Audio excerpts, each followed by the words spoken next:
অতিভক্তি চোরের লক্ষণ। তোমরা এই কথাটা সবাই জানো, আমিও দেখেছি অতিভক্তি চোরের লক্ষণ। পাড়ায় পাড়ায় দেখা যায় প্রত্যেকটা ঠাকুমা, দাদুমা বলে ফেললাম, দাদু, এদের মধ্যেই দেখা যায়। আবার কিছু কিছু ইয়াং শ্বশুর শাশুড়ি, কাকিমার ভেতরেও দেখা যায় এরা অতিভক্তি দেখায়, কিন্তু মনে কিন্তু এত ভক্তি নেই। কি বলবো, এত হিংসুটে, এত কুচিটে হয় এরা। আমি দেখেছি যারা বেশি ঠাকুর ভক্ত বলে যে আমি এই ভক্ত, ওই ভক্ত, আমি কৃষ্ণ ভক্ত, যাই হোক, তারা হচ্ছে বেশি কুচুটে। আমার দেখা, আমার মনে হয়, আমার বক্তব্য আমি তোমাদের সামনে বললাম। কারণ তারা হাঁস মুরগি বাড়িতে গেলে দেখতে পারে না, আর বিশেষ করে বুড়িগুলো তো বাচ্চাগুলোরা কেন দেখতে পারে না আমি জানি না।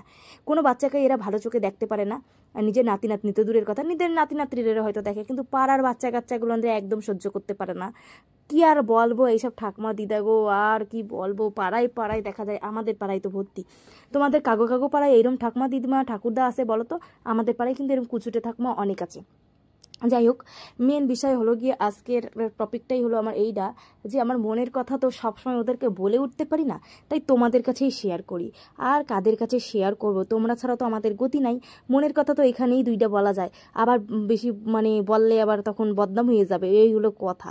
তো চলো আজকের মতন টাটা বাই বাই। কেমন হলো অবশ্যই জানিও ভিডিওটা।